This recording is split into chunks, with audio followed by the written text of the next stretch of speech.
Hi friends, எல்லோரும் எப்படி இருக்கீங்க? Welcome to Varni food channel. இன்றைக்கி நம்ம இந்த வீடியோவில் சவ் சவ்வில் ஒரு ரெசிபி பார்க்கலாம். நான் மார்க்கெட்டுக்கு போனாலே ஃபஸ்ட்டு எடுக்கிறது இந்த காய் தான்.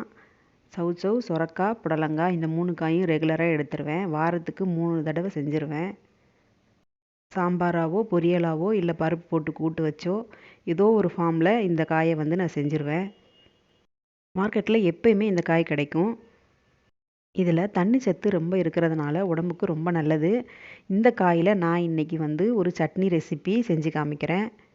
வீடியோவை ஸ்கிப் பண்ணாமல் பாருங்கள். இப்போ நான் ஒரு மீடியம் சைஸ் சவ் காய் எடுத்திருக்கேன். இப்போ அதை நல்லா கழுவிட்டு அதில் உள்ள தோலை ரிமூவ் பண்ணிவிட்டு அதை பாதியாக கட் பண்ணிக்கலாம். நான் செய்ய போகிற சட்னிக்கு பாதி காய் போதும். இப்போ பாருங்கள், நான் அதை இந்த சின்ன சின்ன துண்டுகளாக இந்த மாதிரி நறுக்கிக்கிட்டேன். இட்லி, சப்பாத்தி, தோசை இது எல்லாத்துக்குமே இந்த சைடிஷ் ரொம்ப சூப்பராக இருக்கும். நான் என் குழந்தைகளுக்கு சின்னதுலேருந்தே இந்த காய் கொடுத்து பழகிட்டேன்.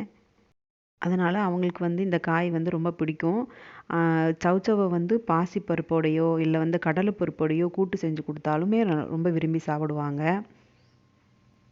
நான் ஏற்கனவே சொன்னேன்ல, எங்கள் வீட்டில் வாரத்துக்கு 3 தடவை தண்ணிக்காய் கட்டாயமாக நான் செஞ்சுருவேன். ஸ்டவ்வில் ஒரு கடாய் வச்சுட்டு அதில் 1 ஸ்பூன் எண்ணெய் சேர்த்துக்கோங்க. இப்போ எண்ணெய் சூடானதும் அதில் ஒரு 4 பூண்டு பல், 10 சின்ன வெங்காயம் இதை சேர்த்துட்டு ஃபஸ்ட்டு வதக்கலாம் 2 நிமிஷத்துக்கு. இது வதங்கிட்டு இருக்கிறப்பயே நம்ம ஏற்கனவே கட் பண்ணி வச்ச சவ் காயை சேர்த்து வதக்கணும். காரத்துக்கு 2 மிளகாய் சேர்த்துருக்கேன். உங்களுக்கு தகுந்தாப்பில் நீங்கள் மிளகாய் சேர்த்துக்கோங்க. இப்போ இது வதங்கிட்டு இருக்கிறப்பயே நம்ம தக்காளியும் சேர்த்துக்கலாம். நான் 2 தக்காளி சேர்க்குறேன். உங்களுக்கு புளி சேர்க்க விருப்பம் இருந்தால் ஒரு துண்டு புளி கூட இதில் சேர்த்துக்கலாம். இப்போது தக்காளி, வெங்காயம், பச்சை மிளகாய், பூண்டு எல்லாமே காய் எல்லாமே நல்லா வதங்கிட்டு இருக்குது. ஒரு 5 நிமிஷத்துக்கு நல்லா வதங்கட்டும். சவ் காய் சீக்கிரமாக வெந்துடும். அவ்வளோதான், இப்போ நல்லா வதங்கிருச்சு. இப்போ இதை ஆற வச்சுக்கலாம். ஆற வச்சுட்டு நம்ம மிக்சர் ஜாரில் சேர்த்து அரைச்சி எடுத்துக்கலாம். ஆறிடுச்சு. இப்போ மிக்சர் ஜாரில் சேர்த்துடலாம்.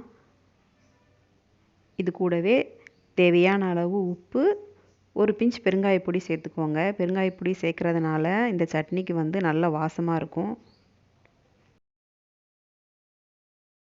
பாருங்கள், நல்லா நைஸாக அரைச்சி எடுத்துட்டேன். இப்போ இதுக்கு தாளிச்சிடலாம். தாளிக்கிறதுக்கு எண்ணெய் சேர்த்துட்டு கடுகு, உளுந்தம்பருப்பு, கருவேப்பிலை மட்டும் சேர்த்தா போதும். அவ்வளோதாங்க. இப்போ நம்மளுக்கு ஹெல்த்தியான சவ் சட்னி ரெடி ஆயிடுச்சு. நான் இன்றைக்கி கம்பு தோசை தாங்க டிஃபனாக செய்ய போகிறேன். அதுக்கு தான் இந்த சட்னி செஞ்சுருக்கேன். இது இட்லி, தோசை, சப்பாத்திக்குமே ரொம்ப நல்லாயிருக்கும். கம்பு தோசையை நல்லா மொறு மொறுன்னு சுட்டுட்டு இந்த சைடிஷ்க்கு இந்த சட்னியை வச்சு சாப்பிட்டா டேஸ்ட் வேறு லெவலாக இருக்கும். நீங்கள் மார்க்கெட் போகும்போது இந்த காய் கிடச்சா வாங்காமல் விட்டுறாதீங்க. இந்த வீடியோ பிடிச்சிருந்தா வீடியோக்கு லைக் கொடுத்துட்டு வர்ணி ஃபுட்ஸ் சேனலை மறக்காமல் சப்ஸ்கிரைப் பண்ணிக்கோங்க.